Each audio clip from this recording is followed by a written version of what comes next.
Welcome back to Ping News, the show that helps you ping a new perspective. Today we have with us 3 representatives from 3 different countries, and I'll be representing a 4th.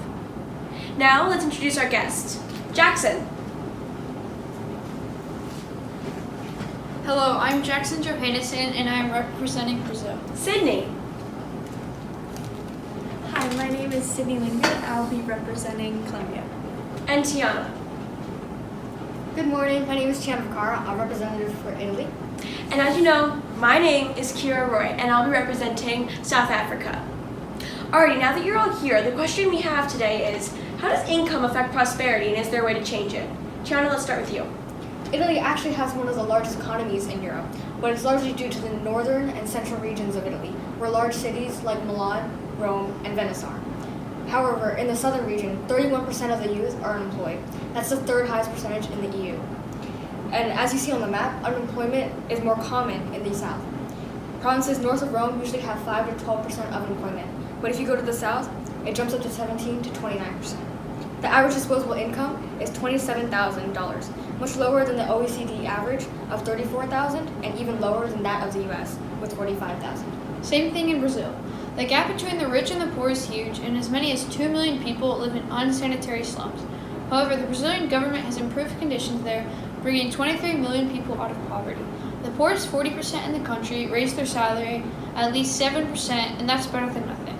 Although income tax is 27.5%, Brazil's economy is beginning to take a turn in the right direction, and their GDP has been starting to rise again. So that's better than South Africa. South Africa's conditions are very bad.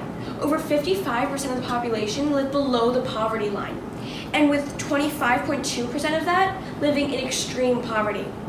The youth are living in such poor conditions that South Africans and even people internationally are very concerned for the future of the country, because half of the citizens under 35 are unemployed.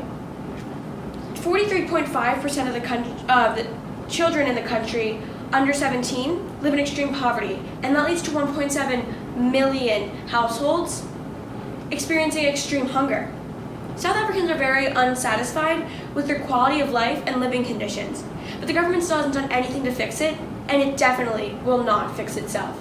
Colombia is very different from South Africa because the population is generally satisfied with the conditions they live in. The poverty percentage dropped from 8.5% in 2016 to 7.4% in 2017.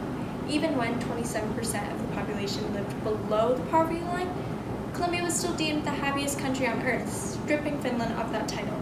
And so in Colombia's case, the amount of money you have doesn't determine how satisfied you are with life. So that's the exact opposite than South Africa. People are dying in South Africa, men, women, and children, because they don't have enough money to access things like food that are needed to live, and that people in more developed and privileged countries take for granted. Disease, starvation, and many other factors that are like high risk are like not changing because they don't have enough money to access things like medicine. In Italy, conditions are fine. The country ranks 88th below Canada, the United States, and United Kingdom on a chart rating countries by suicide rate. And the government recently has done very well in improving unemployment and encouraging new jobs. That's amazing. I've definitely learned a lot, and I'm sure our viewers have as well. So thank you all for contributing, and that concludes today's session of Ping News, the show that helps you ping a new perspective. Thank you all for coming, and I'll see you next time